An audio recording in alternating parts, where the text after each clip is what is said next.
میں فرنیچر اور interior design کی صنعت تیزی سے ترقی کر رہی ہے اور معیشت میں اہم کردار ادا کر رہی ہے۔ وفاقی وزیر ڈاکٹر فاروق ستار نے کہا کہ اس طرح کی نمائش ملکی معیشت کو مستحکم کرنے میں مددگار ہے اور فرنیچر انڈسٹری کا ملکی ترقی میں اہم کردار ہے۔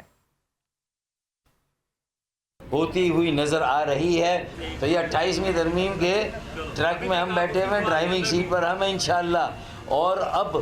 پاکستان کی انٹیریئر ڈیزائننگ اور فرنیچر کی انڈسٹری بہت تیزی سے ترقی کر رہی ہے، بہت تیزی سے پوری دنیا میں اپنا مقام بنا رہی ہے۔ کچھ سال پہلے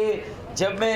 ایسی ایکسپو میں آتا تھا تو مجھے ترکیہ اور کئی اور ممالک کے صوفہ سیٹ اور کرسیاں اور فرنیچر نظر آتا تھا، لیکن اب وہی کوالٹی اللہ کے فضل و کرم سے مجھے پاکستان میں مینوفیکچر ہوتی ہوئی نظر آ رہی ہے۔ تو یہ 28ویں ترمیم کے